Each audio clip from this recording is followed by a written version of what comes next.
آدما گاهی اوقات با کلی تلاش و زحمت زندگیشون رو میسازن، غافل از این که هر قدمی که برمیدارن داره اونا رو هل میده به سمت تاریکی و اتفاقای بد، به سمت یک پایان تلخ و دردناک. ما که از بیرون به زندگیشون نگاه میکنیم یه سری با خودمون میگیم کاش میشد راه دیگه ای رو انتخاب میکردن، کاش میشد یه رفتار دیگه ای انجام میدادن. اما خب واقعیت اینه که گاهی خیلی دیر میشه و اون اتفاقهایی که نباید بیفته میفته.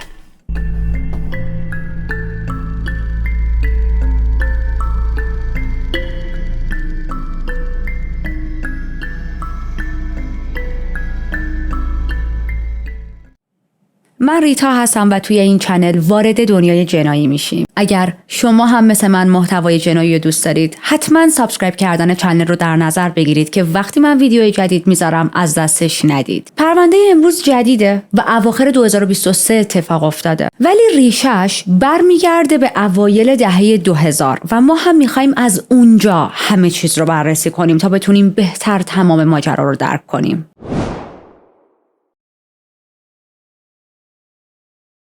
بریم به شهری به اسم نوریلسکا در روسیه. این شهر یه شهر خاصه، یه جای بسیار سردسیر با آب و هوای وحشتناک و فضای صنعتی که با وجود موقعیت جغرافیایی ناجورش پر از آدمای الیت و تاجره و به خاطر کارخونه‌های مختلفی که داخلش هست مثل کارخونه مس، وضع مردم اونجا خیلی بهتر از میانگین جامعه است. حالا اوایل دهه 2000 یک خانومی به اسم ایرینا دیویژوا تازه 20 خورده ساله شده، از یک خانواده معمولی بیرون اومده و داره میره سر کار مثل خیلی از همسن و سالای خودش، با این تفاوت که داره پیش یکی از با نفوذترین آدمهای شهر به اسم اوتار کار میکنه. این آقای اوتار تو همه چی دست داشت، از املاک و پروژه های تجاری گرفته تا مجموعه های ورزشی و سونا. اوتار صاحب بیش از 3000 سهم توی شرکت‌های غول‌پیکر بود و عضو شورای شهر هم بود. معلومه که با این وضعیت عالی که داره جزو قشر خاص شهر حساب میشه و بین مقامات و بقیه تاجرها کلی اعتبار داره. و این یعنی چی؟ یعنی تو شهری که کل اقتصادش به معدن و فلزات و اینجور چیزا وصله، همچین جایگاهی یعنی شما باید بتونی بین منافع تجاری و اداری یه جورایی بند بازی کنی و تو بیانست اوتار این کار رو خیلی خوب بلد بود. میدونید پوینت هم چیه؟ میخوام بگم اوتار از این مردهای ساده نبود و حسابی گرگ بارون دیده شده بود. از یه جایی به بعد بین ایرینای بسیار جوون و این بیزنسمن جا افتاده یک جرقه‌ای میخوره، یک عشق و علاقه‌ای بینشون به وجود میاد با وجود 23 سال اختلاف سنی و دیگه این مدلی بود که اون مرد حاضر بود برای عشقش که ایرینا هر کاری بکنه. خیلی بخوام خلاصه بهتون بگم یه چیز تو مایه‌های داستان سیندرلا ولی توی دنیای واقعی. همه چیز بینشون عالی پیش میره، اتفاق خاصی نیفتاده که بخوام براتون تعریف کنم تا سال 2003 که اولین پسرشون دیوید به دنیا میاد. ایرینا فامیلی خودش رو روی دیوید میذاره. دلایلش ذکر نشده، اما من خودم تصورم اینه به خاطر اینکه این دو نفر با هم ازدواج نکرده بودن. anyways سال 2008 بچه دومشون به دنیا میاد، یک دختر به اسم دایانا. روی دایانا هم فامیلی خودش رو میذاره و این بار اوتار به خاطر تولد دخترشون یک کادوی لاکچری به ایرینا میده و اون کادوی لاکچری یک جواز کسب و کار بود. ایرینا شروع میکنه به کار توی حوزه املاک لاکچری و تجاری اون شهر و در نظر داشته باشید تو شهری که خونه به خاطر انزوا و صنعت گرونه، این کار فقط سودآور نبود بلکه رسما پارو کردن پول بود. به علاوه جایگاه سیاسی تجاری اوتار هم باعث میشد ایرینا بتونه توی یک سیف زون کامل کار کنه. میدونید به خاطر حرفه اوتار نه خلافکارا و حالا مافیایی که اونجا بودن میتونستن بهش گیر بدن، نه اداره مالیات و نه کلا هیچ دردسر دیگه ای. مجدد همه چیز داره عالی پیش میره تا سال 2011 که همه چیز تو زندگیشون از این رو به اون رو میشه. اوتار که هنوز سنی نداشت و فقط 53 سالش بود، یهو سکته قلبی میکنه و از دنیا میره. اوتار هنوز پر از انرژی بود، ولی خب گاهی مرگ حتی توی بهترین شرایط هم ممکنه پیش بیاد و آدم‌ها از دنیا برن. سوای این موضوع که این اتفاق حال ایرینا رو خیلی بد کرده بود، تا چند وقت حالش بد بود، واقعا توی شاک بود، غم بزرگی داشت، اما این اتفاق دقیقاً شد یک ترنینگ پوینت توی زندگی ایرینا. حالا میخوام براتون تعریف کنم یعنی چی. بعد از این اتفاق، بعد از مرگ اوتار، خیلی از مجله‌های معروف اومدن و داستان زندگی این دو نفر رو پابلیک کردن، اما نه به حالت نرمال. میدونید خیلی آب و تابش دادن، زیادی همه چیز رو رمانتیک تعریف کردن، بزرگ نمایی کردن، تیترهای آنچنانی زدن که مثلا بیوه وفادار بدون اینکه ناامید بشه یا زانوی غم و انزوا به بغل بگیره، بلافاصله بعد از تراژدی مرگ شوهرش پا شده و داره راه عشقش رو ادامه میده. این بیوه وفادار داره بار زندگی و تنهایی به دوش میکشه. حالا شما این تیترها رو داشته باشید تا ما ببینیم خود ایرینا داره چی کار میکنه. از اون طرف ایرینا برای اینکه کسب و کار و بیزنسی که با زحمت اوکی کرده بود و اوتار بهش هدیه داده بود از بین نره، و همینطور میشه گفت کسب و کاری که خود اوتار انجام داده بود تا اون لحظه، تو همون روزهای اول مدیریت یکی از مهمترین دارایی‌های اوتار، یعنی یک مجتمع تفریحی به اسم لاگونا رو زد به نام خودش. حتی برای اینکه این دارایی بین خودشون بمونه، اسم 2 تا از بچه‌هاش رو، همون 2 تا بچه‌ای که با اوتار داشت رو، به عنوان شریک وارد این قرارداد کرد تا جای پاش حسابی محکم شه. حالا چرا؟ این همه عجله برای چی بود؟ چون یک خطر بزرگ تهدیدش میکرد، یک زنی به اسم تاتیانا. حالا تاتیانا کیه؟ تاتیانا همسر قانونی اوتار بود و با اوتار صاحب 2 تا بچه هم بودن. و بله درست شنیدید، همسر قانونیش بود. اوتار و تاتیانا هیچ وقت رسما از هم طلاق نگرفته بودن، ولی مثل اینکه اونجوری هم صبح تا شب تا صبح با هم زندگی نمی‌کردن. حالا حساب کنید تاتیانا بعد از اینکه همسرش از دنیا رفته داره تیتر مجله ها و اخبار رو میخونه با اون چیزایی که نوشتن راجع به ایرینا که بیوه وفادار، نمیدونم بلا بلا بلا، تمام چیزایی که خیلی شعاف کرده بودن، بزرگ نمایی کرده بودن توی رسانه ها. از نظر تاتیانا اینا همه اراجیف بود و با خوندنش خیلی عصبانی شده بود. در حدی اعصابش به هم میریزه که تاتیانایی که اصلا دوست نداشت با رسانه ها صحبت کنه و جلوی دوربین باشه و توی خبرها باشه، به یک خبرنگاری زنگ میزنه و میگه من یه سری صحبت‌هایی دارم که باید اینا رو منتشر کنی. به این خبرنگار میگه خواهش میکنم دیگه به من زنگ نزنید، هر چی توی رسانه ها می نویسن دروغه، شوهر من هیچ وقت شوهر اون زن نبوده، بچه های من دارن بزرگ میشن و دیر یا زود این دروغ ها رو میخونن و شما تنها کسی هستید که من دارم باهاش صحبت میکنم، اونم فقط به خاطر چیزهایی که تو بقیه رسانه ها خوندم. پس لطفاً به همکاراتونم بگید این دروغ ها رو ادامه ندن و مزاحم من نشن. خلاصه اینکه تاتیانا وارث اصلی اموال اوتاره و خب حق داره هر چیزی رو برای خودش برداره. و حالا فهمیدید چرا ایرینا اینقدر سریع اسم بچه‌هاش هم توی اون سند زد و تلاش کرد که اینقدر زود اون ملک و مجتمع رو از چنگ بقیه در بیاره. و اینم در نظر داشته باشید درسته که دیوید و دایانا فامیلی مادرشون رو دارن، اما اسم پدرشون اوتاره. توی حالا اون کارت شناسایی توی حالت مثلا شناسنامه‌شون اسم اوتار به عنوان پدرشون ثبت شده. اما بچه‌ها اگر فکر کردید الان مشکلشون سر یه دونه 2 تا ملک و مجتمعه، اشتباه میکنید. همونطوری که قبلا اشاره کردم، اوتار مرد بسیار ثروتمندی بود و صاحب کلی ملک و املاک و کارخونه بود و این آقای اوتار هیچ وصیت‌نامه‌ای هم از خودش باقی نذاشته بود. از اون طرف تاتیانایی که سالهای سال با اوتار زندگی کرده بود و میگفت من تو خوشی و ناخوشی این آدم، چه زندگی خوب چه بد، به هر حال کنارش بودم و همسرش بودم و ما 2 تا بچه مشترک با هم داریم و من همسر قانونیش هستم، عمرن حاضر نمیشم بیام نصف اموال اوتار رو بدم به یک زن دیگه که به اصطلاح معشوقه اوتار بود، اونم یک زنی که داشت تون همه چیزو به اسم خودش و بچه‌هاش میکرد. از یه طرف دیگه هم ایرینا که عادت کرده بود همیشه توی زندگیش یک رفاه و پول زیادی باشه، نمیخواست کوتاه بیاد. همین شد که تقسیم ارث و میراث بی دعوا و مرافع جلو نرفت و کار کشید به دادگاه و دادگاه کشید. چون الان وصیتی وجود نداره، قانون میگه که ارث باید بین همسر و بچه‌های اون شخصی که از دنیا رفته مساوی تقسیم شه.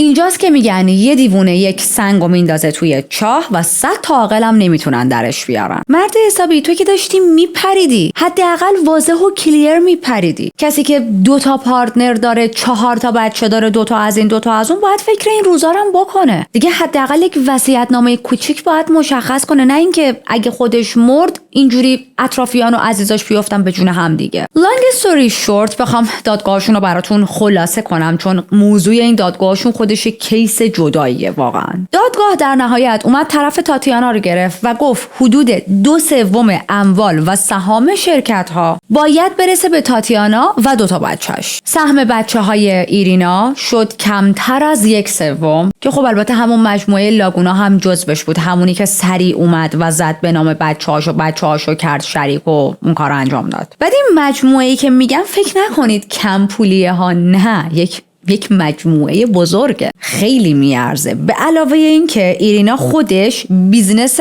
املاک لاکچریش رو داشت، اگر خاطرتون باشه اون شغل رو هنوز داشت ادامه میداد و از طریق اون شغل هم داشت پول خوبی در می آورد. یعنی درسته که ایرینا عشق زندگیش رو از دست داده بود، ولی الان به عنوان یک زن حسابی ولتی وارد زندگی جدیدش شده بود. همونطور که عقب‌تر اشاره کردیم، اون شهر جای خشن و سردیه و همین باعث میشه زود افسردگی بیاد سراغ آدم‌هایی که دارن اونجا زندگی میکنن. آدم‌ها دلشون پارتی و توجه میخواد، مخصوصاً اگر از نظر مالی بتونن برای این تفریحات خرج کنن. دلشون میخواد تو چشم باشن، برن فشن شو، مهمونیای خصوصی با لباسای برند، شامپاینشون رو بگیرن دستشون تا شاید کمی از اون حس سردی و خشن بودن شهر دور بشن. ایرینا هم همینطور بود. پولش هم که داشت. پس سال 2015 کسب و کارش توی اون شهر رو میبنده، دست بچه هاشو میگیره و میره مسکو. میفته تو خط زندگی اشرافی و سوشالایت بودن. تو یکی از همین مهمونیا بود که چشش میخوره به یک آقایی، مردی به اسم آندری کوسلیویچ. آندری مرد قوی و خوشتیپ لیتوانیایی بود. سالها توی ارتش فرانسه خدمت کرده بود و الان هم بادیگارد بود، اما نه یه بادیگارد معمولی. در واقع توی موناکو محافظ یک بانکدار بسیار گردن کلوف بود. الان هم اومده بود مسکو یه سری کارهای رئیسش رو ردیف کنه و میخواست دوباره سری برگرده سر پستش. فکر میکنم فقط همین اسم موناکو کافیه برای اینکه بفهمید ما راجع به چه آدم‌های مهم و پولداری داریم صحبت میکنیم. اگر که موناکو رفته باشید یا مدتی اونجا زندگی کرده باشید یا حالا دیگه حداقل توی اینستاگرام لوکیشن و محیط رو دیده باشید، الان میزان پولدار بودن و مهم بودن این آدم‌ها رو درک میکنید. حالا ایرینا از نظر روحی روانی توی چه شرایطیه تو این قسمت از زندگیش؟ خب اوتار رو که از دست داده و این از دست دادن براش خیلی سخت بود، غمگین بود، اوتار رو واقعا دوست داشت و شکست. درسته که سر مال و اموال با همسر اوتار به مشکل خوردن، ولی به این معنا نبود که اوتار رو دوست نداشته باشه. از اون طرف تازه فضا و محیط دادگاه‌های خیلی خسته کننده تموم شده بود. تنها تکیه‌گاه زندگیش که اوتار بود رو از دست داده بود، خودش بود با 2 تا بچه و موقعی که آندری رو دید احساس کرد که این آدم هم داره همون حس امنیتی که اوتار به من میداد رو میده، به من یک حس ثباتی میده. یه مدت با هم اونجا وقت میگذرونن توی همون مسکو تا اینکه آندری مجبور میشه به خاطر کارش برگرده موناکو. ولی خب آلردی اون جرقه عشق و علاقه به اصطلاح آتشین بینشون خورده بود. یک دوری هم بینشون اتفاق میافته و بعضی وقتا روابطی که از راه دوره یه حالتی میشه که آتیش رابطه رو تندتر میکنه و این اتفاق دقیقاً چیزی بود که بین این زوج افتاد. آندری خیلی قشنگ تونسته بود دل ایرینا رو به دست بیاره، براش کادوهای گرون و لاکچری و خفن میخرید، یک سره ازش تعریف و تمجید میکرد و هم ایرینا هم بچه‌هاش همشون میدونستن که این آدم درست و حسابیه، سرش به تنش میارزه. واقعا هم بود، اما موقت. همه چیز اوکی بود، همه چیز واقعا رویایی بود تا سال 2016. سال 2016 توی فرودگاه موقعی که داشت میرفت لیتوانی با اینترپول رد نوریس روبرو میشه. خب وقتی هم یه نفر اینترپول رد نوریس بگیره یعنی حکم بازداشت بین المللی.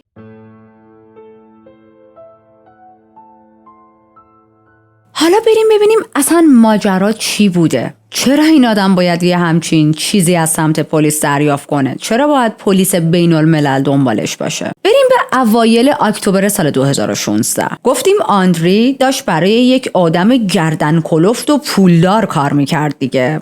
و آندری جان به همه سوراخ سنبه ها و گاف صندوق این رئیسش و کل خانواده رئیسش دسترسی داشت. بعد از مدتی کار کردن برای این آدم به عنوان بادیگارد تصمیم میگیره ضربه نهایی رو بزنه، جیب خودش رو پر پول کنه و گاف صندوق ویلای رئیسش رو خالی میکنه. رقمی که دزدید واقعا بالا بود. بین 2 تا 8 میلیون یورو پول نقد میدزده. و تازه فقط این میزان پول نقد نبود. سوای این 2 تا 8 میلیون پول نقد که بره کنار، یک الماس فوق‌العاده کمیاب هم توی اون گاف صندوق بوده که کم کم ارزشش 1 میلیون یورو بود. بله، اون رو هم میدزده و به محض دزدیدن با اولین پرواز میره سمت مسکو. حالا شاید اگر ما این چیزها رو توی یک فیلم میدیدیم این مدلی بودیم که وای چه عاشقانه، چه حرکت خفنی، یارو دزدی کرد و رفت مسکو پیش عشقش. ولی خب میدونید اونا هالیووده و ما داریم راجع به یک اتفاق واقعی صحبت میکنیم. توی دنیای واقعی قانوناً به این کار میگن دزدی، سرقت و خب جرم داره و کار شوخی برداری نیست. پلیس موناکو تا فهمید چی شده خب خیلی سریع گند این سرقت در میاد دیگه. دست به کار شد و اسمش رو داد به اینترپل، چون هم آدمی که ازش سرقت شده بود آدم بزرگ و مهمی بود، هم مبلغ زیادی بود. سریع کیس میفته دست اینترپل. یه روند نرمالی هم هست دیگه. وقتی یه نفر یه پول خیلی زیاد و قلمبه‌ای رو دزدی میکنه و میره یه کشور دیگه، خب معلومه که اینترپل دنبالش میافته. اما نکته عجیب رفتار خود آندریه که انگار اصلا یادش رفته بود که بابا من یه همچین دزدی کردم از یه همچین آدمی، یه همچین مبلغ زیادی، و وقتی که بخوام از طریق پرواز و هواپیما برم به یک کشور دیگه، یک سکیوریتی سیستمی وجود داره در هر ایرپورت و خب خیلی راحت منو میتونن گیر بندازن. شاید هم با خودش فکر میکرد خیلی زرنگه، نمیدونیم حالا واقعا بی توجه بوده یا خیلی فکر میکرده زرنگه. خلاصه روز 19 اکتبر میرسه ایرپورت، پاسپورتشو میده، سیستم در جا آلارم میده، همون رد نوتیس معروف میاد بالا، میگیرنش. ولی نکته عجیب ماجرا اینجاست که وقتی دستگیر شد جیبش خالی بود. نه هیچ کدوم از اون پولهای نقد همراهش بود و نه اون الماس گرون قیمت. یعنی تو اون 2 هفته‌ای که توی مسکو بوده یه جورایی اموال رو رد کرده، قایم کرده، آب کرده، نمیدونیم، ولی هرچی بود دست پلیس نیافتاد. یه سریا توی این قسمت از پرونده گفتن که اونا رو داده به ایرینا، ولی تو بیانست هیچ مدرکی برای این موضوع وجود نداره که بتونیم این حرفو بزنیم. یعنی نه قراری با هم داشتن نه چیزی، نمیدونم. به نظر من این بخش شایع است. شاید هم داده ولی خب میگم مدرکی براش وجود نداره. خب الان دستگیر شده، قرار دادگاه‌های طولانی داشته باشه و دادگاهاش هم شروع میشه. ایرینا هم به معنای واقعی براش سنگ تموم میذاره. میره بهترین وکیلا رو توی مسکو و موناکو براش میگیره، کلی نامه و استشهاد و اینا جمع میکنه که بابا این مرد یک فرشته است به جای پدر بچه هامه. و طبق گفته وکلا اون موقع ایرینا یه جوری از آندری دفاع میکرد که انگار 100% مطمئن بود آندری واقعا بیگناهه و عمرن نمیتونه چنین دزدی بکنه. یعنی قسم میخورد به سر آندری و اصلا نمیخواست قبول کنه که بابا این دزدی کرده. و اگر این حرف درست باشه و پولها رو به ایرینا نداده باشه، فقط و فقط یه چیزو به ما میگه، اونم این که ایرینا تا چه حد عاشق آندری شده بود. خلاصه این دادگاه ها همینجوری کش میاد، خسته کننده، بورینگ جلو میره تا اپریل 2017. تا اینکه توی اپریل 2017 یک اتفاق مهمی میفته. یکی از روزایی که دادگاه بود، اون جلسه تمدید دادگاه تا دیر وقت طول کشید و قاضی داشت میگفت که 3 ماه دیگه باید آندری بره زندان تا حالا جلسه بعدیش مشخص شه. خب اون جلسه تموم میشه، آندری میره توی حالا سلولش، زندان، هر جا. وکیلش که یک خانومی بود خسته برمیگرده خونه بعد از یه روز کاری و یک دادگاه واقعا خیلی سخت و طاقت فرسا. هنوز کامل نرسیده بود خونه که تو راه خونه گوشیش زنگ میخوره. گوشیشو بر میداره، میبینه که پلیس پشت خطه و پلیس چی میگفت؟ داشت فریاد میزد سر این خانوم وکیل آندری که وقتی تو داشتی دم سلول آندری باش پچ میکردی دقیقاً چیا بهش گفتی؟ و وکیلش تعجب کرده بود، میگفت مثلا حرفای خصوصی بین من و کلاینت هم بود، مثلا چیز خاصی نبود که الان بخوام بهتون بگم. و پلیس بهش میگه آندری فرار کرده. خب فک وکیل آندری میفته رو زمین، چون هیچ ایده‌ای نداشت که چطور همچین اتفاقی افتاده. اما قضیه چی بوده؟ حالا فرار کردنشو براتون تعریف کنم. قضیه از این قرار بود که بعد از دادگاه آندری رو با دستبند و پابند سوار یه سری از ونای مخصوص میکنن برای زندانیا.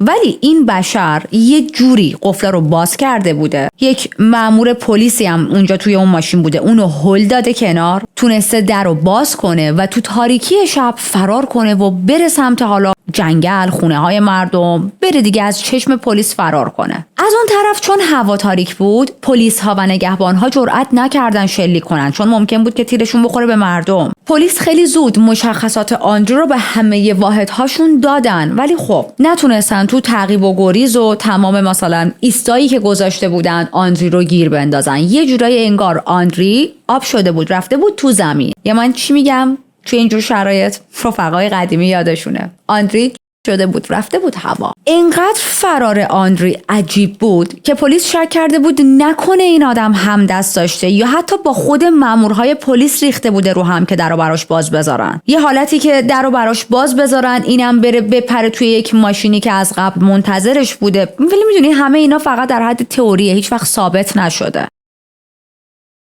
حالا نکته جالبترش اینه که آندری از کشور خودش یعنی لیتوانی سر در میاره. احتمالاً زمینی از طریق بلاروس رفته بود، چون ببینید مرزا چون واقعا یه جورایی بی در و پیکره. آدم‌ها خیلی راحت از توی جنگل میتونن رد شن و از این مرز برن اون یکی مرز. anyways روسیه حکم جلب جدید و اتهام فرار و درگیری رو هم به کیسش اضافه کرد، ولی خیلی فایده‌ای نداشت، چون که به قول خودمون مرغ از قفس پریده بود و آندری رو که دیگه میتونست پیدا کنه. حالا برگردیم به ایرینا. شاید به خودتون بگید که ایرینا بعد از این همه دردسر و آبروریزی که براش به واسطه آندری به وجود اومده طبیعتاً بیخیال این رابطه شده، ولی نه خیر، از این خبرها نبود. ایرینا بچه‌ها رو برمی‌داره و یه راست میره لیتوانی پیش آندری، چون ببینید آندری دیگه از لیتوانی نمیتونست تکون بخوره. از اون طرف چون ایرینا شهروند لیتوانی نبود، واسه اینکه بتونه پیش کسی که دوستش داره، پیش عشقش آندری بمونه، نیاز به مدرک داشت. و خب چی بهتر از ازدواج؟ توی لیتوانی و خیلی جاهای دیگه در اروپا قانون اینه که شما اگر با یک شهروندی ازدواج کنی میتونی درخواست اقامت بدی. بهش میگن فامیلی ریونیفیکیشن. البته همون اول پاسپورت نمیدن به طرف، خب طبیعتاً، ولی اجازه اقامت میدن دیگه، طرف میتونه قانونی زندگی کنه. خب اینا این کارو میکنن.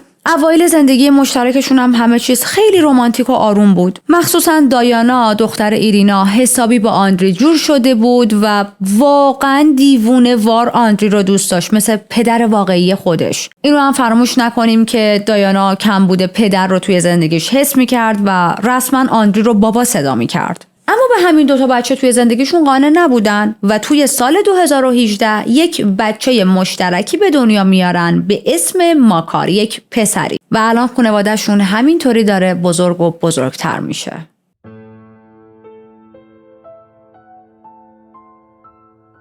بعد از مدتی همه چیز تو زندگی این دو نفر شروع میکنه به خراب شدن. آندری تو خونه دقیقاً یه جوری رفتار میکرد انگار که محیط خونه زندانه. میدونید انگار تو حال و هوای اون دورانی که تو زندان بوده مونده بود. همش حالت جنگی بود، همش دنبال این بود که از بقیه آتو بگیره، سوژه بگیره، دست بندازتشون، مسخرهشون کنه، مچ بقیه رو بگیره. یه حالت کاراگاه بازی، ولی واسه چی؟ مثلا به چی برسی؟ به هیچی. و بدترین نکتهش دست بزن پیدا کرده بود، بد جورم کتک میزد. مثلا یه بار دیوید یه چیزی از دستش میفته روی زمین و آندری انقدر عصبانی میشه که دیوید رو پرت میکنه توی اتاقش، در رو روش قفل میکنه و تا میتونست دیوید رو کتک میزنه، فقط به خاطر اینکه یک شیء از دستش افتاده بود رو زمین. به دایانایی که عاشقش بود و اون رو مثل پدر واقعیش دوست داشت و اون رو بابا صدا میزد، یک سره میگفت خنگ،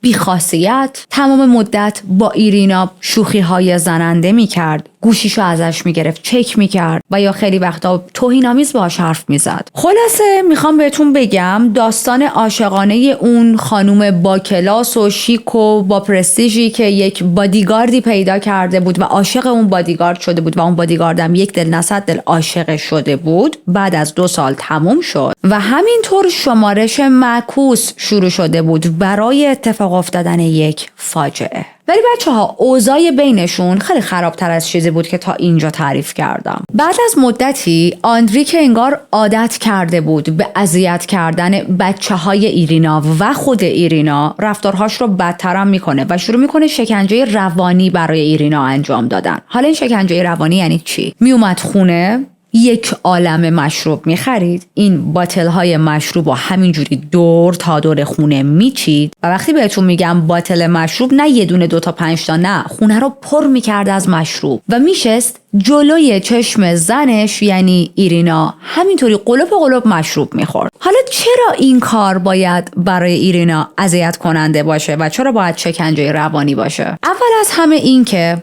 ایرینا متنفر بود از وقتایی که آندری درانک میشد. خب ما این الگوی رفتاری رو توی کیس های جنایی زیاد دیدیم. مردهایی که رفتارشون آلردی بد هست، دارن ابیوز میکنن، توهین میکنن، مثلا دست بزن دارن، بعد مشروب هم میخورن، انگار این مشروب ادان میشه، اصلا این چیز خیلی بدی میشه رفتارشون. اما دلیل دومی که این کار برای ایرینا مثل یک شکنجه روانی بود این بودش که ایرینا مدت زیادی بود که مشروب خوردن رو ترک کرده بود، توی ترک بود، رسما هیچ الکلی مصرف نمی کرد و الان که توی ترکه یه نفر داره جلوش همینجوری قلوب مشروب میخوره. دیوید بعدها میگه آندری مخصوصا این کارا رو میکرد، میومد میشست جلوی مامانم، یه باتل ویسکی گرونی که خیلی هم خوش عطر و بو و رنگه باز میکرد جلوی مامانم، با لذت میخورد تا قشنگ مامانم رو وسوسه کنه، تا اذیتش کنه. و بچه‌ها این کار برای اونایی که یک درگیری و اعتیادی به مواد مخدر داشتن یا به الکل داشتن یا حتی به سکس داشتن خیلی کار بدیه و خیلی خطرناکه و خیلی اذیتشون میکنه. برای همین دوره پاکی دارن، برای همین اونایی که اعتیاد شدید به الکل یا مواد مخدر یا میگم حتی سکس دارن باید کلاً از اون چیزی که درگیر شده بودن، معتاد شده بودن بهش دوری کنن. ما دقیق نمیدونیم اعتیاد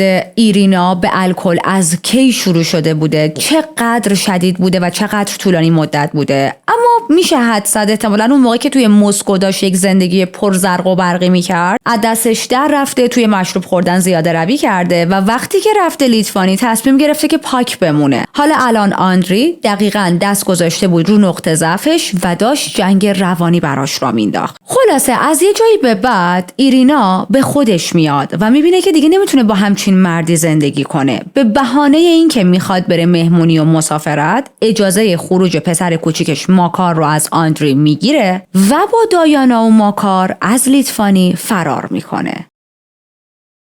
دیوید چی شده این وسط؟ دیوید چون سنش بالای 18 ساله، بالای سن قانونیه، خب خودش شده توی مسکو زندگیشو داشت. میره روسیه و به محض اینکه پاش میرسه روسیه وکیل میگیره و درخواست طلاق میده. ولی نکته مهم اینجاست که تو دادگاه روسیه شکایت کرد. آندری هم که فهمید چه رو دستی خورده، سری رفت تو لیتوانی، اونم درخواست طلاق داد و خب این یعنی چی؟ یعنی یک جنگ قانونی شروع شده بین این دو نفر. و بچه‌ها مسئله اصلاً خود طلاق نبود. اوکی، دعوای اصلی این دو نفر سر این بود که دادگاه حضانت ماکار، همون بچه مشترکشون رو میخواد به کدومشون بده. وکیل ایرینا تعریف میکنه، میگه آندری ادعا کرده بود ایرینا بچه رو دزدیده و بدون اجازه اون برده مسکو. ولی خب ما تونستیم توی دادگاه مسکو یک برگ برنده رو کنیم و اونم رضایت نامه کتبی خود آندری بود که اجازه داده بود بچه بیاد روسیه و دقیقاً به خاطر همین سند هم تونستن توی مسکو برنده شن. از اون طرف آندری هم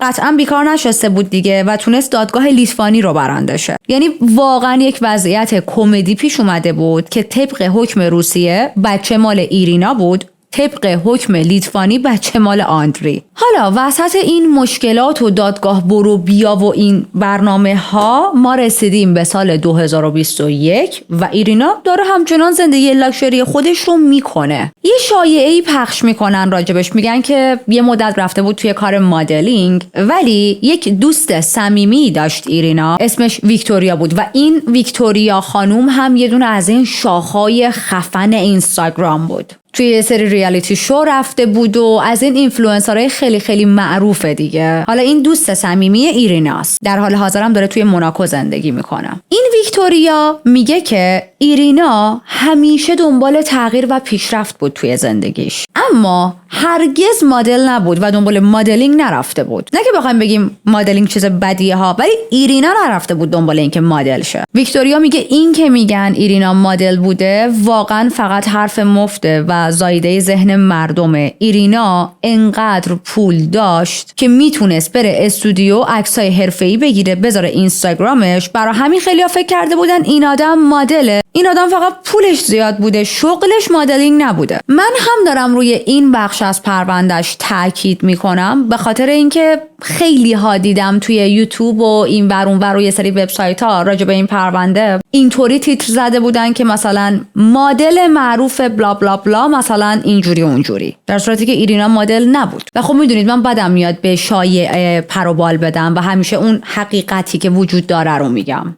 مثلا توی اینستاگرامش یک پست هست که زیرش نوشته 17مین مراسم آیاواسکای من. همین مراسم آیاواسکا نشون میده که این آدم باید خیلی پولش زیاد باشه که واسه همچین چیزهایی پول خرج کنه. حالا اصلا آیاواسکا چیه؟ آیاواسکا جدیداً بدجور بین آدمهای پولدار و شاخهای مجازی مد شده، کسایی که عاشق چیزای عجیب غریب و عرفانی ان، ولی خب دیگه چیزایی مثل یوگا براشون قدیمی شده، کلاس نداره، پس میرن سراغ آیاواسکا. توی کیس 154 من کامل این آیاواسکا و مراسمش و همه چیزش رو توضیح دادم، چون اصلا یکی از اتفاقهای اصلی اون کیس بود و اگر جدید هستید و هنوز کیس های قدیمی رو ندیدید حتما نگاه کنید، به ویژه کیس 154 خیلی پرونده جالبیه. اما الان بخوام براتون یک خلاصه ای از این آیاواسکا بگم، در واقع یک نوشیدنی روانگردانه که بومی های آمازون توی پرو و برزیل هزاران سال پیش کشفش کردن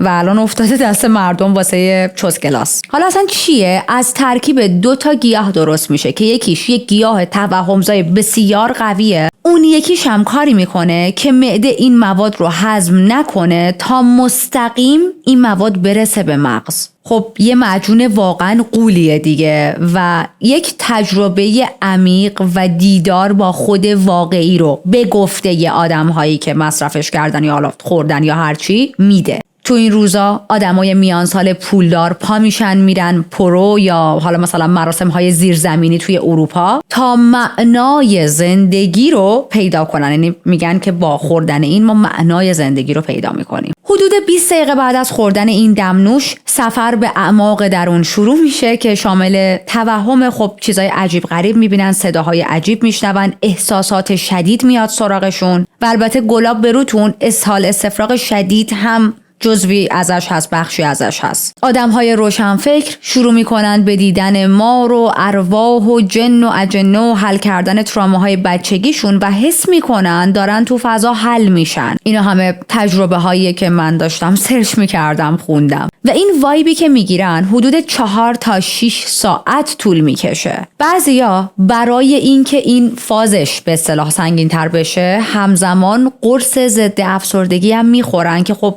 این ترکیب کلاً مغز رو میترکونه و توی خیلی از کیسا میتونه طرف رو با پارانویا و جنون بفرسته به تیمارستان. هر چند بدون قرص هم اگر که بدنتون نکشه، مغزتون نکشه، ممکنه بعد از مصرف این حالا ماده یا مواد واقعا راهی تیمارستان بشید. حالا نکته اصلیش اینه که خیلی وقتا برای مصرف این ماده و مراسم هایی که برگزار میکنن بین 500 تا 5000 دلار شما باید خرج کنید. یعنی بین 500 تا 5000 دلار میدید که حالتون بد شه، که توهم بزنید، که اسهال استفراغ و توهم تحمل کنید و تهش هم تمام این کثافتکاری ها رو رمانتیک و معنوی جلوه بدید و خوشحال باشید از این که این همه پولتون رو ریختید توی توالت. بعد ببینید خودشون اینطوری نگاه نمی‌کنن به این موضوع. مثلا میگن که استفراغ یعنی پاکسازی روح و اون توهمات وحشتناک یعنی درس‌های زندگی. خلاصه که بچه‌ها این یه تفریح VIP واسه افراد پولدار یا احمقه که بعدش بشینن یک عکس با غروب خورشید و منظره طبیعی زیبا بندازن و زیرش بنویسن مثلا تو اینستاگرامشون من بالاخره تونستم روحم را ملاقات کنم.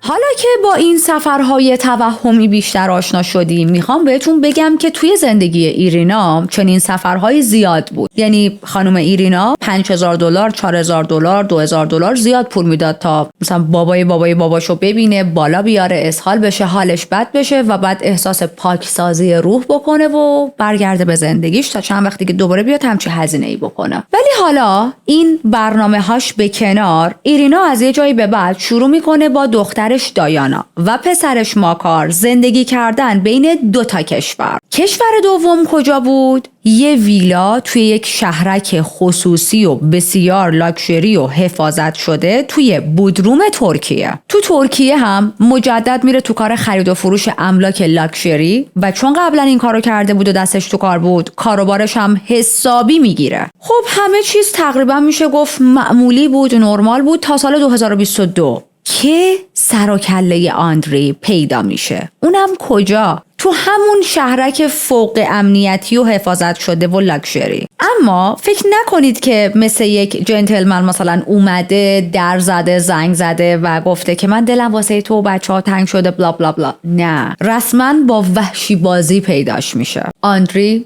یه روز در خونه رو میشکنه، وارد خونه میشه فقط برای اینکه پسرشون ماکار رو بدزده. و تنها شانسی که آوردن دیوید پسر بزرگ ایرینا اونجا بود اون روز. دیوید میگه که این آدم اومده بوده ترکیه که بچهش رو ببینه و ببره، ولی میفهمه که قانونی اجازه این کار رو نداره و برای همین قاطی میکنه. میگه ما اون روز فرار کردیم، رفتیم یه جا در قفل کردیم، ولی از یک در دیگه ای که یه در مثلا شیشه یه تراس بود اونو میشکنه و وارد محیطی میشه که ما بودیم و چشماش واقعا کاسه خون بود و فریاد میزد بچه من کجاست. از اون طرف ایرینا و بچه‌ها رفته بودن توی یکی از حمومای خونه قایم شده بودن، در رو قفل کرده بودن. اما اونجایی که آندری خیلی وحشی تر از این حرفا بود و خب بادیگارد هم بود دیگه، زور و بازوش رو داشت، در رو میشکنه، وارد حموم میشه و به زور بچه رو داشت میکشید بیرون با خودش ببره، یعنی یه جورایی بدزده. که همون موقع پلیس میرسه. حالا پلیس از کجا فهمیده بود و اینقدر سریع رسیده بود؟ موقعی که آندری داشت وحشی بازی میکرد و اول با دیوید درگیر میشه و بعد میفهمه که بچه‌ها و ایرینا پیش دیوید نیستن و شروع میکنه حالا کل خونه رو گشتن دنبالشون. ایرینا در حالی که توی حموم داشت همین جوری میلرزید زنگ میزنه به وکیلش. با ترس و لرز به وکیلش داستان رو میگه شوهر سابقم به زور وارد خونه شده، درو شیکونده، الانم داره همین جوری همه اتاقا رو دنبال ما میگرده. و وکیلش همون موقع به سرعت زنگ میزنه به پلیس ترکیه و این اتفاق رو گزارش میده. میگه که جون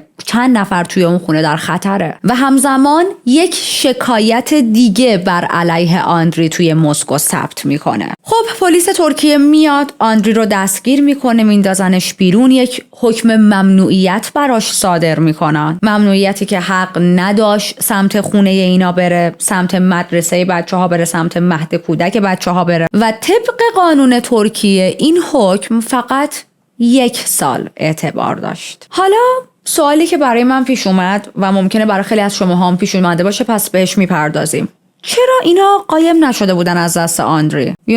تو میدونی این آدم دیوونه است و پتانسیل انجام دادن یه سری کارها رو داره و آلردی بچه‌ها رو کتک میزد و خودتو کتک میزد و تو اینا رو دیده بودی، پس چرا وقتی رفتی ترکیه دستش قایم نشدی؟ 2 دلیل داره. یک، هیچ کدومشون فکر نمی‌کردن که آندری تا این حد بتونه دیوونه و وحشی باشه. اوکی؟ و این یه وقتا تو زندگی برای هممون پیش میاد. آدم‌هایی که میدونیم مثلا یه باگایی دارن ولی نمیدونیم تا این حد میتونن عوضی باشن، وحشی باشن، دروغگو باشن، پست باشن، بی‌شرف باشن و هزاران مثال دیگه. این موضوع برای اینها هم بود. اصلا فکر نمی‌کردن که آندری بتونه تا این حد وحشی باشه که یواشکی وارد ترکیه شه، یواشکی خونه‌شون رو پیدا کنه و درو بکوبه وارد شه بیاد تو. دومیش پیج اینستاگرام ایرینا و تیک تاک دایانای 15 ساله بود. دایانا الان 15 سالش شده دیگه. اینا پیجاشون همه پابلیک بود. بعد از همه لحظاتشون عکس و فیلم با لوکیشن درست و واقعی میذاشتن. دایانا که کلا توی پیجش یه حالت بلاگر بودن داشت و 30,000 تا فالوور داشت. ایرینا هم که خب تو پیجش خیلی فعالیت میکرد دیگه. یعنی کلا داشتن توی کامفورت زون زندگی میکردن. و بچه‌ها انقدر خیالشون بعد از اون دستگیری که پلیس انجام داد راحت بود که اصلا نفهمیدن 1 سال گذشته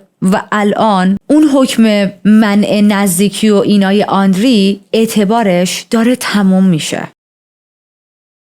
خب ما رسیدیم به 20 نوامبر 2023. دیوید پسر بزرگ ایرینا اون روز که یک روز پنجشنبه عادی بود با مادرش ایرینا و با خواهرش تلفنی حرف میزنه. همه چیز نرمال بود، یک کانورسیشن معمولی داشتن. اما چیزی که هیچ کدومشون خبر نداشتن این بود که آندری دوباره یواشکی اومده ترکیه. پنجشنبه میگذره، جمعه میشه و کسی از ایرینا و دایانا خبری نداره. ولی خب کسی هم نگران نمیشه. مثلا دیوید به خودش فکر میکنه که مامانم و خواهرم رفتن گردش، رفتن خرید. شنبه میشه، بازم خبری از مادر و خواهرش نداشت. یک شنبه میشه، همینطور خبری نداشت و دیگه اینجا دل دیوید شور میافته. دیوید میگه که سابقه نداشت انقدر طولانی جواب منو ندن. برای همین زنگ میزنه به یکی از دوستای مامانش که توی ترکیه بوده. میگه که لطفاً برید ویلای مامان یا حالا مثلا همون خونش رو یه چک بکنید. دوست ایرینا بار اول میره، یه چک کلی میکنه و هیچ چیزی نمیبینه. خونه از پشت پنجره ها خیلی عادی، تمیز و نرمال به نظر میرسه. ولی بار دوم که با دقت بیشتر خونه رو گشتن،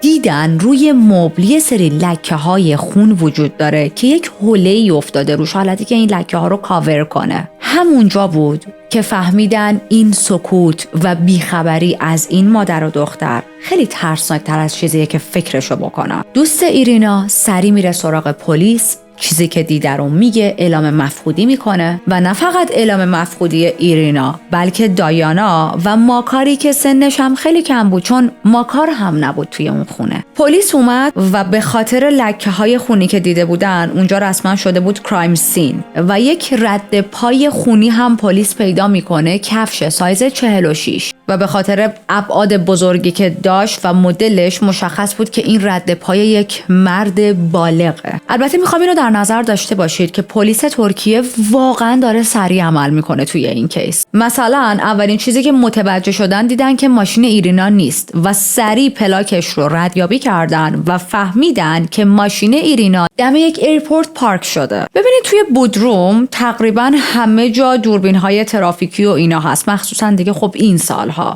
و از طریق همین دوربین‌ها تونستن کل مسیر ماشین ایرینا رو در بیارن و بفهمن که توی یک ایرپورتیه. اما قبل از اینکه ماشین به ایرپورت برسه یه چیز دیگه متوجه شدن، این که چند ساعت این ماشین توی یه جنگل‌هایی بوده که اطراف یک کارخونه کشتی سازی بود این جنگل ها. و خب این خیلی عجیبه، ماشین ایرینا توی اون جنگل ها نزدیک مثلا یک کارخونه کشتی سازی بعدش بره ایرپورت چی کار میکنه؟ میدونید منظورم چیه؟ اون جنگل یا کارخونه کشتی سازی جایی نیست که بگیم مخصوص گشت و گذاره و ایرینا هر از گاهی میره به اونجا سر میزنه، نه. برای همین به سرعت تیم‌های جستجو رو فرستادن اونجا و روز 28 نوامبر نزدیک یک جاده‌ای، یه شیبی که کنار جاده بود بگیم بهتره، 2 جسد پیدا میکنن که لای ملافه پیچیده شده بودن، با طناب بسته شده بودن که حالا باد یا هر چیزی این ملافه رو کنار نزنه و فاصله جسد اول و دوم حدود 3 متر از هم دیگه بود. متاسفانه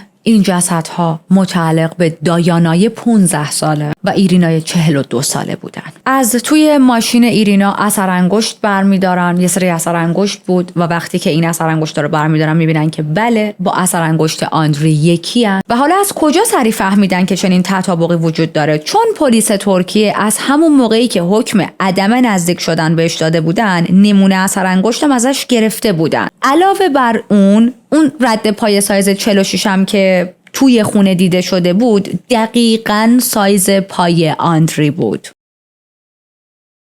کاراگاه‌ها کرایم سین ریکانستراکشن کردن، یعنی بازسازی کرایم سین، بازسازی صحنه جرم، و متوجه شدن که این آدم به همون روشی که پارسال وارد ویلای ایرینا شده بوده همون جوری وارد شده. یک تپه اونجا بوده، از اون تپه پریده وارد خونه اینا شده. ایرینا و دایانا رو با گلوله به قتل رسونده، بهشون شلیک کرده، جسدها رو بسته بندی کرده، با ماشین خود ایرینا اجساد رو خارج کرده، برده دم همون اون جنگل و اون کارخونه کشتی سازیه اونجا انداخته. بعد برگشته و ماکار 5 ساله رو با خودش برده. و این یعنی تمام اون مدت این بچه 5 ساله توی خونه بوده و ما نمیدونیم که چقدر از این صحنه ها رو دیده. نمیدونیم که صحنه به قتل رسیدن مادر و خواهرش رو دیده یا نه، ولی خب حتی اگر هم ندیده باشه، صدای شلیک گلوله رو که شنیده، میزان خون رو که توی خونه دیده. حالا سوالی که برای خود من پیش اومده بود و راجبش تحقیق کردم این بود که آندری چجوری توی اون شهرک محافظت شده واسه خودش با ماشین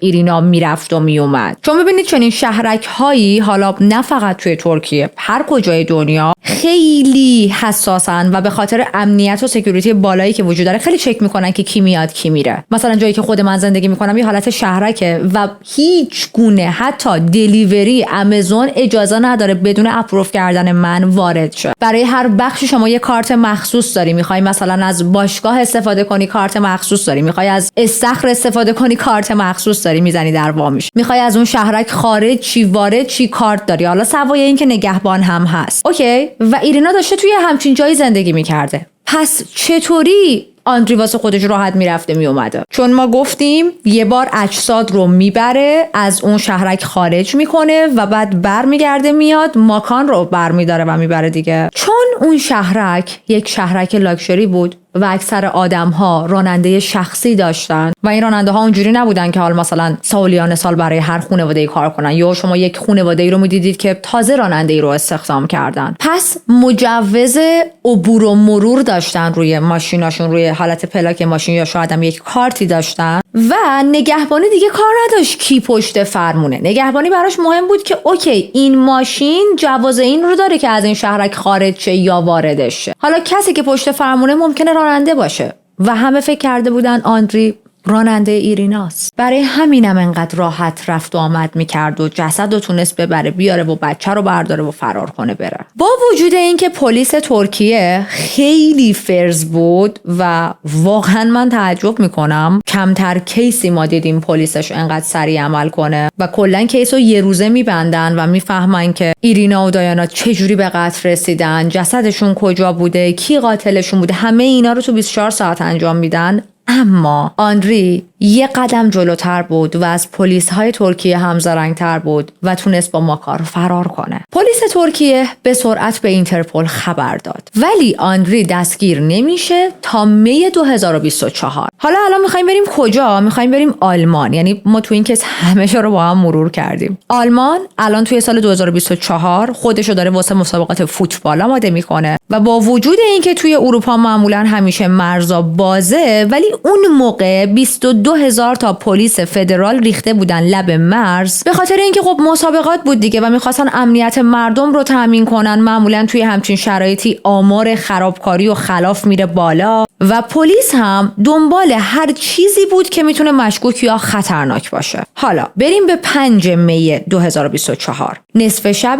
یه اتوبوس مسافربری از پراگ رسید به ایست بازرسی. 2 تا پلیس میان بالا، شروع میکنن هر 76 تا مسافر رو چک کردن. مسافرها همه خسته بودن، خواب بودن، کوفته بودن. دونه دونه باید کارت شناسایی به پلیس نشون میدادن و پلیس ها هم همه چی رو دیجیتالی با موبایل چک میکردن. نصف اتوبوس رو چک کردن و همه چیز نرمال بود تا اینکه میرسن به یک مردی که خسته داشت چرت میزد. این آقا یک پاسپورت فرانسوی داشت و به محض اینکه پاسپورتش رو اسکن میکنن بوم چی میبینن؟ همون رد نوریس معروفی که قبلا ازش صحبت کردیم. خب خیلی آروم بهش میگن که پیاده شو، از اتوبوس پیاده میشه، بهش دستبند میزنن و میبرنش برای دادگاه ها. این مسافر خسته و خوابالود در اون اتوبوس آندری 47 ساله بود. آندری که الان یه جورایی خیلی جاها دنبالش بودن. آندری که در نقاط مختلف دنیا تپه ها رو همه رو فتح کرده. موناکو دنبالش بود به خاطر اون دزدی و سرقت بزرگی که انجام داده بود. روسیه به خاطر فرار کردن از زندان و حمله به مأمورهای پلیس. ترکیه هم به خاطر قتل 2 نفر. و آندری الان باید با تمام این جرم‌ها روبرو بشه.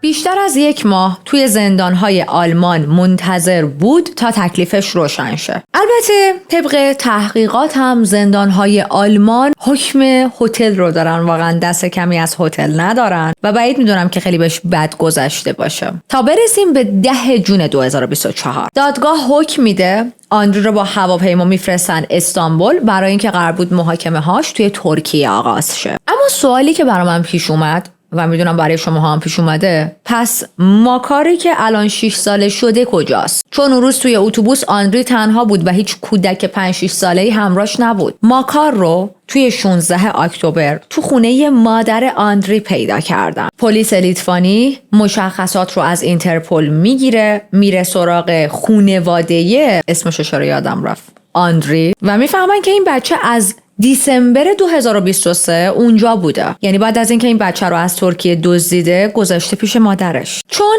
مادرش یا حالا مادر بزرگ ماکار سرپرست قانونیش نبود، بچه رو ازش میگیرن و سرپرستیش رو میدن به دولت لیتوانی تا کارهاش انجام شه و بفرستنش روسیه پیش اقوامش. و خب ما داریم میبینیم این بچه قشنگ هی داره آلاخون بالاخون شده دیگه. میدونید چی میگم؟ زندگیش به هم ریخته دیگه. نه مادرش پیششه، نه پدری پیششه، نه هیچی، نه حتی مادر بزرگش. یعنی ببینید آندری با این کاری که کرد چقدر، یعنی همه کلکلش سر این بود که من بچه‌م میخوام پیش خودم باشه و تمام کارهایی که کرده ریزالتش چی شد؟ بچهش بدبخت شد. چون خیلی سخته شما به عنوان کودک پیش یه مش غریبه بخوای بزرگ شی، بری به مراکز مخصوص مثلا نگهداری از کودکان بی سرپرست، در حالی که شما سرپرست داشتی و پدرت سرپرستت رو به قتل رسون و خودش هم گیر افتاده، الان خودش هم نمیتونه دیگه ازت نگهداری کنه. این غرور و کلکل و خودخواهی در آدم‌ها گاهی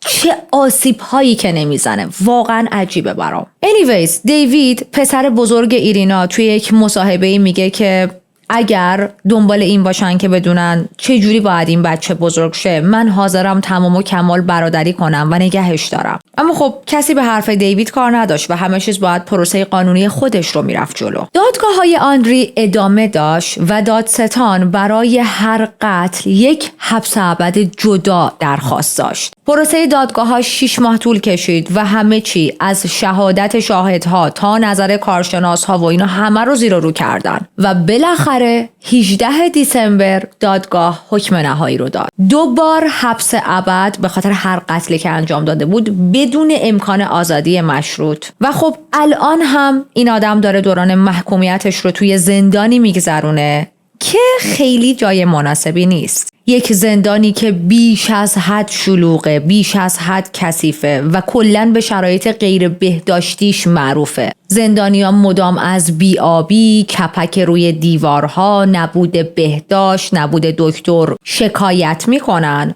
تازه هر از گاهی هم به خاطر رفتار خشن نگهبانها شورش میشه اونجا. میدونید منظورم چیه؟ خبری از اون هتل آلمان نیست، الان افتاده یک زندان واقعی. و میخوام یک چیزی رو بهتون توضیح بدم، چون توی پرونده هایی که چنین حکم هایی میدن من زیاد میبینم تو کامنت ها این سوالو میپرسید. اونم این که چرا بهش مثلا 2 تا حبس ابد دادن؟ خب حبس ابد که حبس ابده، حالا 1 و 2 تا و 10 تا چه فرقی میکنه؟ خیلی فرق میکنه. دلیل این مدل حکم دادن اینه که اگر طرف بخواد اعتراض بزنه که معمولاً میزنن، باید برای هر کدوم از این حبس ابدها جداگونه اعتراض بزنه. گرفتید پوینتو؟ یعنی نمیتونه یک اعتراض بزنه برای هر 2 حبس ابدش، باید برای هر کدوم جدا اعتراض بزنه و این به چه معناست؟ به این معناست که باید تلاش کنه 2 بار، حالا چون توی این پرونده 2 تا حبس ابد دادن ما پرونده هایی داریم که چند تا حبس ابد به طرف دادن، به تعداد حبس های ابدی که گرفته باید تلاش کنه که بیگناهیش رو ثابت کنه. دونه دونه باید پروسه های قانونی رو 2 برابر 3 برابر 4 برابر طی کنه و خب این یه جورایی غیر ممکنه. یعنی تو موارد خیلی نادر من ندیدم واقعا شاید بتونه یه دونه حبس ابد رو برداره ولی دومی رو نمیتونه. برای همین تو چنین کیس هایی 2 تا 3 تا چند تا حبس ابد میدن که مطمئن شن طرف دیگه تو زندانه نمیتونه بیاد بیرون. ولی بچه‌ها برسیم به ماکار. با این که گفته بودن شاید بتونه بره پیش برادرش دیوید ولی در نهایت نفرستادنش پیش دیوید. طبق حکم دادگاه 24 نوامبر سال 2024 مقامات لیتوانی تصمیم گرفتن بچه رو تحت سرپرستی دولت نگه دارن تا زمانی که یک سرپرست قانونی براش پیدا شه. یعنی این بچه تا موقعی که یه نفر نیاد و اونو به فرزندی قبول نکنه یا قیمش بشه باید توی مراکز دولتی بمونه. اگرم که کسی نیاد دنبالش تا 18 سالگی باید اونجا بمونه و بعد زندگی جدیدی رو توی دنیا شروع کنه. خبری از فرستادن بچه به روسیه نیست چون ظاهراً هیچ درخواستی از سمت فامیل هایی که توی روسیه داشته نشده و حقیقت تلخ ماجرا اینه که انگار ماکار فقط برای مادرش خیلی عزیز بود. من نمیتونم قبول کنم برای آندری عزیز بود چون این معنای عشق نیست. شما اگر واقعا عاشق بچت باشی چنین آسیبی رو بهش نمیزنی. ماکار فقط برای مادرش عزیز بود، مادری که با چنگ و دندون به قیمت جونش تلاش کرد و جنگید تا حضانت این بچه رو پیش خودش نگه داره چون میدونست که این بچه زیر دستهای آندری نمیتونه روان سالمی داشته باشه. و خب تنها کسی که توی دنیا عاشقش بود الان زیر خاکه و نمیدونیم چه آینده‌ای برای ماکار در انتظارشه. این بود از پرونده امروز.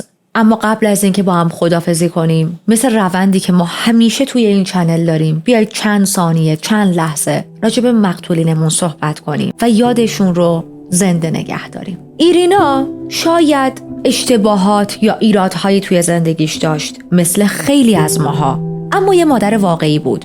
برای داشتن بچه‌هاش به هر قیمتی جنگید. مادری که نترسید و تا پای جون واسه امنیت بچه‌هاش مبارزه کرد و خودشو سپر بلاشون کرد. دایانا دختری 15 ساله بود که تازه اول راه و جوونی و این زندگی بود. با کلی آرزوی رنگی توی تیک تاک و رویاهای بزرگ برای آینده که خب همشون توی یه لحظه خاموش شدن. جون این عزیزان گرفته شد فقط و فقط به خاطر غرور، تکبر و لجبازی یک مرد توی زندگیشون. یادشون زنده و گرامی. مرسی که تا اینجا با من همراه بودید. اگر که هنوز چنل رو سابسکرایب نکردید و محتوای جنایی رو دوست دارید خیلی خوشحال میشم که دکمه سابسکرایب رو بزنید. اگر زنگوله کنارش رو بزنید وقتی من چند روز یه بار ویدیو جدید آپلود میکنم نوتیفیکیشن براتون میاد و مطلع میشید. یادتون باشه که لایک شما خیلی برای من ارزشمنده و حتما هم میخوام کامنتاتون رو راجع به این کیس بخونم. میدونید نکته ناراحت کننده این کیس برای من چی بود؟ نکته ناراحت کننده زیاد داشت اما از همه بیشتر میدونید کجاش ناراحت شدم؟ اینکه تو دختر 15 ساله رو چرا کشتی؟ چرا دایانا رو کشتی؟ دایانایی که از بچگی عاشق تو بود. تعریف کردم براتون. آندری رو بابا صدا میزد. اونو واقعا مثل پدر واقعی خودش میدونست. اونو برای چی کشتی؟ اوکی، تو با اکست مشکل داری. اون دختر چرا کشتی؟ چقدر یه آدم باید عوضی و بیرحم باشه. یه چیز دیگه هم که خیلی برام عجیبه و در طول کیس همجوری مثل خوره افتاده بود به جونم و دوست دارم با شما ها مطرح کنم چون اگه فکر من درگیر شده فکر شما هم باید درگیر شه. این بود که ایرینا که میدونست آندری تعادل روانی نداره و آدم واقعا دیوونه‌ایه و ممکنه کارهای عجیب غریب بکنه. حالا اوکی میگیم دوست داشت شواف کنه، خونه‌شو نشون بده، لوکیشن جاهایی که میرن رو نشون بده، اوکی. اما چرا یه بادیگارد شخصی برای خودش نگرفت؟ چون من وقتی داشتم وضعیت مالیش رو بررسی می‌کردم بادیگارد شخصی گرفتن جزو هزینه‌های ابتدایی براش میشد. وضع مالیش خیلی خوب بود. اصلا اونطوری نبود که از پس یک بادیگارد شخصی برنیاد. میدونین اگر که یک زن معمولی توی جایگاه ایرینا بود من همچین حرفی رو نمیزدم چون آدم‌هایی که درآمدشون نرماله، حتی نرمال رو به بالاه، ممکنه از پس هزینه‌هایی مثل بادیگارد شخصی برنیاد. اما مجدد تایید میکنم تأکید میکنم. من همیشه با این دوتا کلمه مشکل دارم. فکر کنم تأکید میشه. مجدد تأکید میکنم ایرینا از پس همچین هزینه‌ای برمی اومد و براش مثلا مربی باشگاه گرفتن بود. Something like that. یه وقت اشتباه نکنید، من اصلا الان هدفم victim blaming نیست. به هیچ عنوان. من این کار متنفرم. اینا رو دارم مرور میکنم فقط برای اینکه در عبرت خودمون بشه و نه اینکه اون قربانی رو بلیم کنیم. اینا رو دارم میگم که مایی که هنوز زنده ایم در این دنیا و داریم این چیزا رو میبینیم و میشنویم درس بگیریم و یه وقت برای خودمون اتفاق نیفته. بازم ممنونم که تا اینجا من همراه بودید. اگر کتاب همینجا دارید صدای منو میشنوید خیلی باحالید. ممنونم از همه حمایتاتون. از خودتون مراقبت کنید. به زودی با یه پرونده دیگه میام سراغتون.